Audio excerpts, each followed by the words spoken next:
बिस्मिल्लाहिर्रहमानिर्रहीम। अस्सलामु अलैकुम वरहमतुल्लाहि वबरकातुहु। बाब उम्मीद है आप सब खैरियत से होंगे और अल्लाह ताला की रहमतें आपके साथ होंगी। आप नबी पाक तो ने फरमाया कि सब्र वो है जो पहले सदमे के वक्त किया जाए। जब मुसीबत आए उस वक्त जो लोग सब्र करते हैं उसको सब्र कहा जाता है। जो हाफ्ते के बाद आए वो सब्र नहीं, वो तो जख्म ही ठीक हो गया। जिसने एक महीने के बाद कहा कि मुझे सब्र आ गया है तो वो सब्र नहीं, वो वक्त का गुजरना है।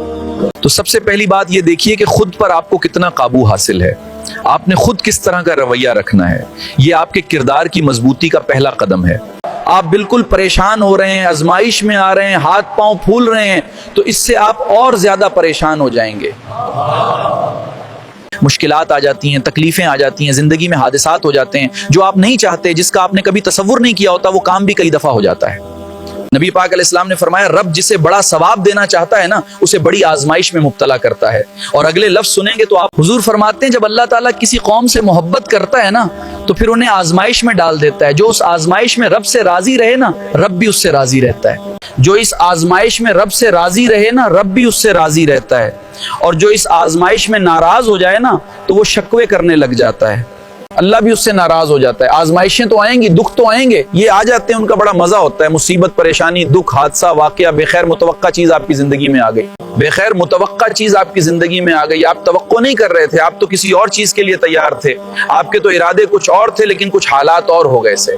आजमाइश और तरह की हो गई, और ऐसी आजमाइश हो गई जिसका आपका जहन नहीं था कि ये भी मेरे लिए हो सकती है। यानी आपने सोचा जरूर हुआ था।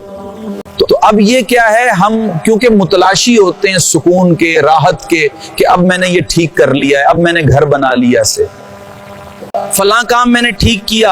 आप अपने हिसाब से अब दुरुस्त सिमत करते हैं, लेकिन ये बीच में से एक मुसीबत और आ गई तो किस एंगल से देखना है।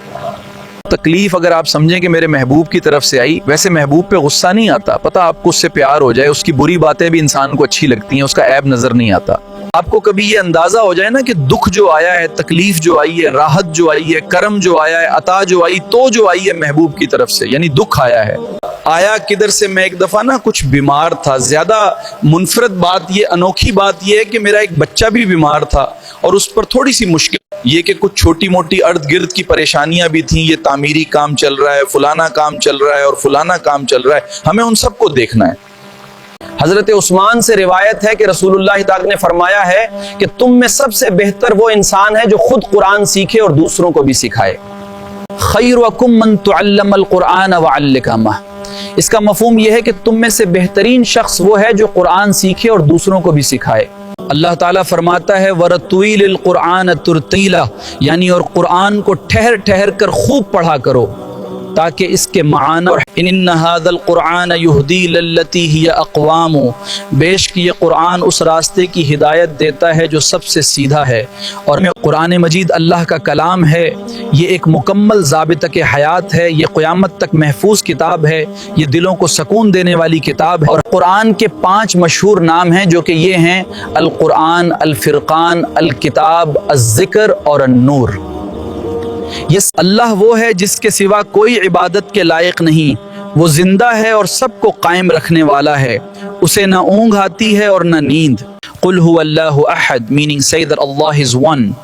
Allahu samad, which means that Allah is the absolute and the eternal who is independent of all. فَإِنَّ مَعَ الْعُسْرِ يُسْرًا, बेशक हर मुश्किल के साथ आसानी है। इन्न मअल उस्रि युस्रा, यकीनन मुश्किल के साथ आसानी है। बेशक अल्लाह सब्र करने वालों के साथ है। सब्र करना ईमान का हिस्सा है, और मुश्किलात में अल्लाह पर भरोसा ही असल कामयाबी है। हमेशा याद रखें, किसी का हक ना खाएं, क्योंकि ये एक बहुत बड़ा गुनाह है।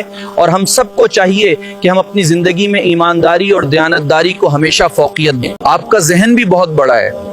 ये कई दफा जब उदास होता है तो उसने कोई मायूसी सोच ली या तय कर ली, खुश होता है तो उसने अंदर से ही रास्ता निकाल लिया, तू कोई नेमत तलाश ली। मैंने रुख चेंज किया तो मेरे अंदर से आवाज आई, यार तू बड़े बेवकूफ है। इंसान अपनी गलतियों से सीखता है और ये तजुर्बा हमेशा याद रहता है। लोग किसी जगह नाम लिख देते हैं तो वहां हजारों लोग जमा हो जाते हैं, लेकिन मस्जिद में पंखे पूरे नहीं चलते और लोगों को कोई खास प्रोटोकॉल नहीं मिलता। मसाजिद हैं, एयर कंडीशन और बड़ी बड़ी सहूलियात छोड़ के लोग तेरे पास आते हैं। ये तेरे अखलाक की कशिश है जो उन्हें यहाँ खींच लाती है और सुकून देती है। ہمیں ہمیشہ صبر اور شکر کے ساتھ زندگی گزارنی چاہیے. یہ وہ راستے ہیں جو ہمیں اللہ کے قریب کرتے ہیں اور ہمارے دلوں کو حقیقی سکون عطا کرتے ہیں.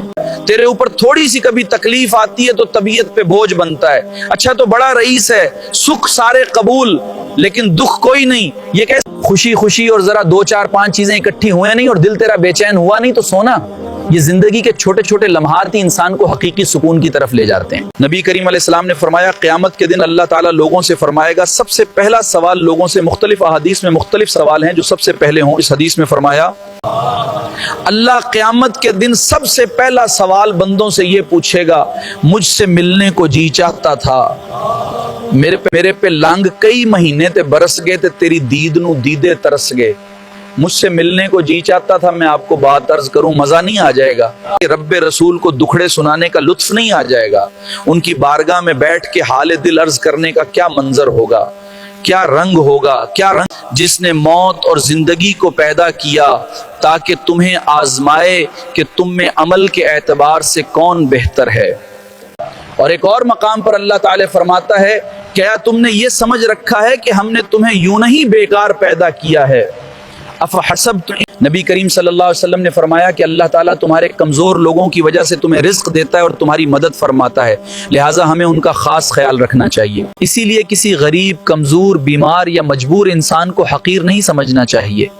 ممکن ہے اللہ کے نزدیک وہ ہم سب سے زیادہ محبوب ہو. حضرت بلال حبشی کی زندگی بھی یہی سبق دیتی ہے. انہوں نے اپنی زندگی کا مقصد حضور اخرا کی خدمت کو بنا لیا, یہاں تک کہ نبی کریم عطا نے فرمایا میں نے جنت میں بلال کے قدموں کی آواز سنی. آج بہت سے نوجوان زندگی کا مقصد صرف دنیاوی کامیابیوں اور وقتی خوشیوں تک ہی محدود سمجھ بیٹھے ہیں.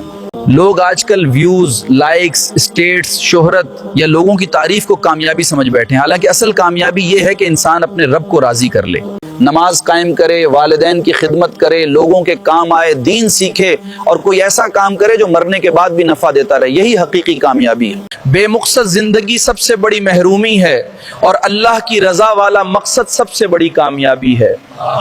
زندگی کا ہر ایک لمحہ